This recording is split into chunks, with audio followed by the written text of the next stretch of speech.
சீரடி காசை நம்ம முத்துக்கு ஒரு ஃபோன் வருது. என்னன்னு பார்த்தா கனடால இருந்து கால் பண்றேன், நான் ஜீவா பேசுறேன் அப்படின்னு சொல்றாங்க. ஹலோ மேடம், சொல்லுங்க மேடம், நல்லா இருக்கீங்களா? எவ்வளவு நாள் ஆச்சு நீங்க ஃபோன் பண்ணி? சொல்லுங்க மேடம், நீங்க கால் பண்ணிக்கிறத பார்த்தா சென்னை கிட்டனா அப்படின்னு கேட்கறாரு முத்து. ஆமா முத்து, சென்னை தான் வரேன். எனக்கு அங்க ஒரு வாரத்துக்கு வேலை இருக்கு, என்ன நிறைய இடத்துக்கு அழைச்சிட்டு போகணும், அதான் சேஃப்டியா இருக்கணும் தான் உங்களுக்கு கால் பண்ணேன் அப்படின்னு சொல்ல. மேடம் வாங்க மேடம், நீங்க எப்போ வேணும் வாங்க, நான் ஃப்ரீயா தான் மேடம் இருக்கேன், கண்டிப்பா உங்களை அழைச்சிட்டு போறேன் மேடம் அப்படின்னு இங்க நம்ம முத்து சொல்லிடுறாங்க. சொல்லிட்டு இங்க மீனா வராங்க. என்னங்க ரொம்ப ஹாப்பியா இருக்கீங்க அப்படின்னு கேட்க, உள்ள மீனா நான் சொன்னேன் ஒரு ஃபாரின் கிளைண்ட் கேனா இருந்து வருவாங்க சொல்லிட்டு அந்த மேடம் வராங்களாம். ஒரு வாரத்துக்கு நமக்கு வேலை இருக்கான், எல்லா இடத்துக்கும் நம்ம தான் அழைச்சிட்டு போகணும்னு சொன்னாங்க. வேற லெவல்ல மீனா, இந்த மேடத்தை அழைச்சிட்டு சுத்தினாலே போதும், ஒரு வாரத்துக்கு செம்ம கலெக்ஷன் ஒரு மீனா அப்படின்னு சொல்ல, இது நல்ல விஷயம் நடக்குங்க அப்படின்னு மீனா சொல்றாங்க. அப்போ பார்த்து மீனா முத்தும் கீழே வராங்க. பார்த்தா வீடு ஃபுல்லா ஒரே சாமான் வகையா இருக்கு.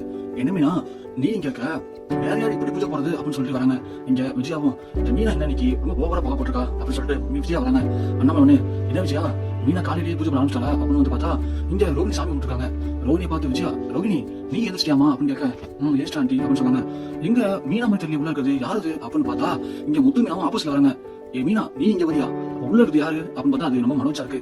மனோஜ் பயங்கரமா சாமியா கும்பிடுறான். அதை பார்த்து முத்து கேட்காரு, ஏடா மனோஜ் பெரிய சாமி பக்கம் ஆயிட்ட, என்ன விஷயம், சாமிகிட்ட என்ன லஞ்சம் கொடுக்க போற, என்ன காரியம் உங்களுக்கு அப்படின்னு கேட்க, இங்க ரோகிணி முத்து ஏன் அப்படிலாம் பேசுறீங்க அப்படின்னு கேட்கறாங்க. வச்சியா டேய் வாய் மூட்டை அமைதியாரான். மனோஜ் என்ன பாச்சு அப்படின்னு கேட்கறாங்க. எல்லாம் நல்ல விஷயம் தான்மா, வாங்க எல்லாரும் உட்காருங்க அப்படின்னு சொல்லிட்டு இங்க மனோஜ் சொல்றாரு. அம்மா நான் ஒரு வீடு வாங்கன்னு சொல்ல, அந்த வீடு வாங்க முடிவு பண்ணிட்டேமா அப்படின்னு சொல்லுவோம். விஷயம் ஒண்ணு ஓடி வந்து, மனோஜ் என்ன சொல்ற உண்மையாவா? ஆமாமா, அந்த வீடோட ஒரிஜினல் வேலையா 5 கோடி ரூபா. 5 கோடி எங்க 5 கோடிங்க? ஆனா அவரு நான் பேசி 3 கோடிக்கு ஓகே பண்ணிருக்கேன், இப்போ 3 கோடிக்கு வீட்டு தர சொல்லிட்டாரு அப்படின்னு சொல்லவும் அண்ணாமலை, மனோஜ் நீ சொல்லலாம் ஓகேப்பா, ஆனா 5 கோடி ரூபா வீட்டை 3 கோடி ரூபாய்க்கு தரனா நல்லா பார்த்து பிரச்சனை இல்லாத அளவுக்கு பார்த்து வாங்கப்பா வீட்டை அப்படின்னு சொன்னாங்க. முத்து ஒண்ணே, என்ன மனோஜ் 5 கோடி ரூபா வீட்டை 6 கோடிக்கு தானே அவங்க லாபம், அதே மட்டும் 3 கோடிக்கு வைக்கணும், பாத்துக்கலாம் மனோஜ், 3 கோடிக்கு ஆசைப்பட்டு 3 கோடிக்கு வந்தாரு அப்படின்னு சொல்ல. விஜயா ஒண்ணு, ஏங்க அவன் வாயை மூட்டை அமைதியா சொல்லுங்க, நல்ல விஷயம் பேசும்போது எப்படி பேசாம பாத்தீங்களா அபசரமா அப்படின்னு இங்க விஜயா சொல்றாங்க.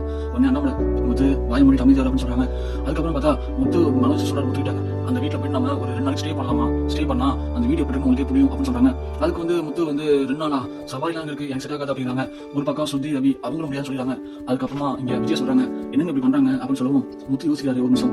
5 கோடி ரூபாய் 3 கோடி தராங்க, இது சந்தேகம் இருக்கு, நம்ம போனோம்னா இந்த மனோஜ் ஏமாந்தாலும் ஏமாந்துரும் அப்படின்னு சொல்லிட்டு சரி நாங்களும் வரோம் அப்படின்னு சொல்லுவோம். இங்க சுத்திக்கிட்டு ரவியும் முத்து மீனாவும் பேசி அவங்களையும் கன்வின்ஸ் பண்ணி அவங்களையும் வர வச்சுறாங்க. எல்லாருமே கிளம்பி அந்த வீட்டுக்கும் போறாங்க. வீட்டுக்கு போய் பாக்குறாங்க. இங்க ஆல்ரெடி நம்ம மனோஜ் வந்து 5 லட்சம் ரூபாய் பணத்தை அந்த வீட்டு ஓனர்ட்ட கொடுத்துருக்காங்க அட்வான்ஸா. மீதி 25 லட்சத்தை கொடுத்ததுக்கு அப்புறம் அக்ரிமெண்ட் போட்டுக்கலாம், அதுல இருந்து கரெக்டா 3 மாசத்துக்குள்ள நீங்க மீதி காசை கொடுத்துட்டு வீட்டை உங்க பேர்ல மாத்திக்கிங்கன்னு சொல்லிருக்காங்க. அதனால நம்ம மனோஜும் 5 லட்சம் ரூபாய் பணத்தை கொடுத்துட்டு அந்த வீட்டை பாக்கலான்னு போறாங்க. வீட்டை போய் பார்க்கும்போது அவங்க ஆள் இல்ல. உடனே மனோஜ் கால் பண்றாரு, இது நம்ம வெளியே வந்தப்பா, நீ மீதி பணத்தை கொடுத்துட்டு வீட்டை பாருன்னு சொல்றாங்க. சரி இன்னும் மனோஜ் எங்களையும் அழைச்சிட்டு வந்துறாரு. என்ன சார் மனோஜ் அப்படின்னு கேட்கும்போது, இல்ல அவங்க வெளியூர்ல இருக்கலாம், 2 நாள் தான் வருவாராம், நம்ம அப்பா பாத்துக்கலாம் வீட்டை அப்படின்னு சொல்லிட்டு இங்க எல்லாருமே திரும்ப வந்துறாங்க. அடுத்த நாள் முத்துக்கு கால் பண்றாங்க அந்த ஜீவா மேடம், முத்து நான் சென்னை வந்துட்டேங்க அப்படின்னு சொல்லுவோம். முத்து பிக்கப் பண்ணிக்கிறாரு. என்ன மேடம் ரொம்ப நாள் சொல்லிருக்கீங்க, எங்க போகணும் அப்படின்னு கேட்க, இல்ல முத்து நான் இங்கே ஒரு பிசினஸ் பண்ணலாம்னு வந்திருக்கேன், அது விஷயமா லோனுக்காக தான் வந்திருக்கேன் பேங்க்ல அப்படின்னு சொல்றாங்க. ஓ அப்படியே madam, okay madam okay madam அப்படின்னு சொல்றாங்க. இங்க முத்து சரின்னு சொல்லிட்டு இங்க ஜீவாவை அவங்க சொன்ன மாதிரி ஒரு பேங்க்கு அழைச்சிட்டு போறாங்க. இங்க நம்ம மனோஜும் அதே மாதிரி ரோகிணி அழைச்சிட்டு அதே பேங்க்ல இந்த வீட்டை வாங்குறதுக்கு லோன் அப்ளை பண்றதுக்காக அங்க வந்திருக்காரு. அங்க வந்து அந்த லோன் ப்ராசஸ் எல்லாம் போயிட்டு இருக்கு. இங்க மனோஜும் ரோகிணியும் அந்த விஷயமா பேசிட்டு இருக்காங்க மேனேஜர்ட்ட. இங்க ஜீவா இங்க பிசினஸ் பண்றதுக்காக வராங்க. சோ பேங்க்ல போய் லோன் விஷயமா மேனேஜர் பார்க்கணும்னு சொல்லி உள்ள போன பாக்குறாங்க. அங்க மனோஜ் ரோகிணி உட்காந்து பேசிட்டு இருக்காங்க. ஜீவா பாத்துறாங்க. பார்த்த ஒரே சம கடுப்பா இருக்காங்க. ஜீவா அடைச்ச இங்க சென்னையில யாரை பார்க்க கூடாதுன்னு நினைச்சோமோ அவங்களே பாத்துருக்கேன்னு சொல்லிட்டு ஜீவா உடனே கடுப்பாக்கி வெளியே வந்துறாங்க. முத்து கேக்குறாரு, என்ன மேடம் அவ்வளவுதானா, இப்பதான் போனீங்க அதுக்கு லோன் ஆயிட்டீங்களா, பரவாயில்ல மேடம் உங்களுக்கு வேற லோன் பவர் மேம் அப்படின்னு சொன்னாங்க. இல்ல முத்து இந்த சென்னையில யாரும் பார்க்க கூடாதுன்னு நான் 20 நாள் நினைச்சிருந்தோம், அவங்களே பாத்துட்டேன், அதான் கடுப்பாயிடுச்சு, நான் கொஞ்சம் நீ உள்ள உட்காரேன், அவங்க போனதுக்கு அப்புறமா பாத்துக்கலாம் அப்படின்னு சொல்றாங்க. உடனே ஜீவா சொந்தம் முத்துக்கிறாரு, மேடம் யாரை பாத்தீங்க, ஆளை காமிச்சீங்கன்னா அவங்க எதுக்காக வந்துட்டு நான் விசாரிக்கிறேன், அவங்க போனதும் சொல்றேன், நீங்க அதுக்கு கார்ல உட்காருங்க அப்படின்னு சொல்றாங்க. அவங்க 2 பேரும் மேனேஜர் தான் முத்துருக்காங்க. ஒருத்தன் காடி போட்டு இன் பண்ணிருப்பான், இன்னொரு பொண்ணு சுடிதார் போட்டிருக்கோம், அதுதான் ஒயிட் போல. அவங்க 2 பேரும் மேனேஜர் தான் நிற்கிறாங்க. அவங்க போட்டு முத்து நான் அப்புறமா உள்ள போறேன் அப்படின்னு சொல்லுவோம். முத்து உடனே சரி மேடம் நீங்க உள்ள உட்காருங்க, நானும் ஒரு டீ காஃபி வாங்கிட்டு கேட்கறாங்க. அதெல்லாம் வேணாம் முத்து அப்படின்னு சொல்லிட்டு இங்க ஜீவா உள்ள பாத்துக்கிறாங்க. சரி முத்து உள்ள யார் தான் இருக்கான்னு பாப்போம்னு உள்ள போறாங்க. மேனேஜர் பார்த்தா நம்ம மனோஜ் ரோகிணி இருக்காங்க. அதை பார்த்து நீ முத்து சம ஷாக்கா வராரு. என்ன மனோஜும் பாலமா வந்துட்டாங்க, இவங்களே அவங்க ஜீவா சொன்னாங்க அப்படின்னு சொல்லிட்டு நேரா கார் வர முத்து வந்துட்டு இங்க கேட்கறாங்க. மேடம் உள்ள நிக்கிறது அவங்க யார் நமக்கு தெரிஞ்சவங்களா அப்படின்னு கேட்க, ஆமா முத்து அவன் பேர் மனோஜ், எனக்கு தெரிஞ்சதான் அவன் அப்படின்னு சொல்ல, என்ன சொல்றீங்க? மனோஜ் தெரியுமா? யார் அவரு? உங்களுக்கு அவருக்கு என்ன ரிலேஷன்? அவரை பத்தி என்ன பயப்படுறீங்க?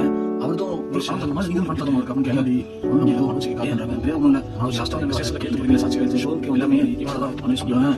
என்ன ஏமாத்த ட்ரை பண்ணா நான் அவங்கிட்ட இருந்து மறந்தது வெளியே போயிட்டேன். நீங்க அதுக்கப்புறமா ஒரு நாள் வெளியில வரும்போது சாஸ்திரம் அப்பதான் சாப்பிட்டா மாட்டிக்கிட்டேன். அவங்க சொன்னேன் என்கிட்ட இருந்து ரீசன் ஷோ பண்ணி போயிடலாம்.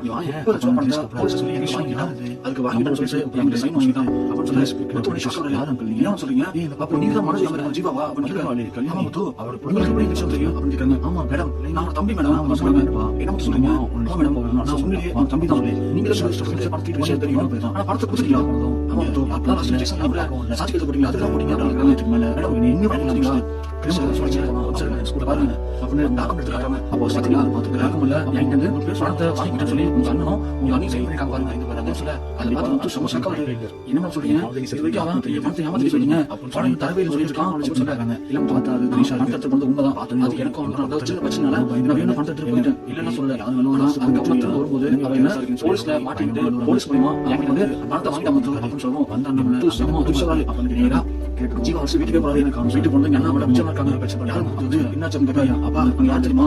இவங்க தான் மனோஜ் அவன் ஜீவா சொல்ல ஜீவனே அது சாடி சீக்கி வாடி என் பிள்ளை ஏமாத்திட்டு பணத்தை திட்டு போயிட்டியா ஒரு நாளைக்கு என் பிள்ளை எவ்வளவு அசிங்கம் தெரியுமா அப்படின்னு விஜயா ஜீவா பிடிச்சாங்க சொல்லி டக்குனு பார்த்தா நீங்க பிரச்சனை பண்ணிட்டாங்க. இல்லம்மா இல்ல ஏன் அவசரம் பண்ணீங்க? நீங்க சொல்றது கேளுங்க அப்படின்னு சொல்ல ஜீவா நடந்ததை சொல்றாங்க. என்ன பண்றது? அப்போ பணத்தை வாங்கிட்டோம் ஜீவா மனோஜ் அப்படி கேட்க பணத்தை வாங்கிருக்காரு உங்க பிள்ளை அதுக்கான சாட்சி இருக்கு பாருங்க. நீங்க முத்து டாக்குமெண்ட் காட்டாரு அதை பார்த்து அண்ணாமலை விஜய் சமோஷக்கா வராங்க ரசி வந்துறாங்க சொல்லி வந்துறாங்க எல்லாருமே பாத்துறாங்க. இங்க பார்த்து என்ன பண்ண முடிக்கும் கரெக்டா மனோஜ் வீட்டுக்கு வராங்க. வந்த உடனே ஜீவா பார்த்து மனோஜ் சமாளிச்சாங்க. அப்ப கேட்கும் போது மனோஜ் மனசுக்காரு அப்புறம் டாக்குமெண்ட் கார்டு கேட்கவும் மனோஜ் வெளியிலாம நோக்கியா கொடுத்துருக்காரு. ஆமா நம்ம பணத்தை கொடுத்துட்டாங்க அந்த பணம் எங்கடா அப்படின்னு கேட்கும்போது அந்த பணத்தை நான் பிசினஸ் பண்ணிருக்கேன் அதுதான் ஷூர்மா பண்ணிட்டு இருக்காங்க அப்படின்னு சொல்றாங்க. அப்ப ரோஹித் அப்பா காசு இல்லையா அப்படின்னு கேட்க அப்படி இல்ல ரோஹித் அப்பா காசு எனக்கு மாறி இருந்துச்சு அதான் பணத்தை இன்வெஸ்ட் பண்றேன் மனோஜ் சொல்ல முத்து ரவி போய் மனோஜ் போய் அடிக்கிறாங்க. தடுத்து பாட்டாங்க என்ன பண்றாரு பிசினஸ் பண்ணிருக்காரு ஒண்ணு காசு யூஸ் பண்ணி அப்படின்னு சொல்ல நான் சொல்றாங்க. காசு காசு அதான் நீங்க பக்கம் பிடிச்சு நினைச்சேன் 10 லட்சம் இருக்கு.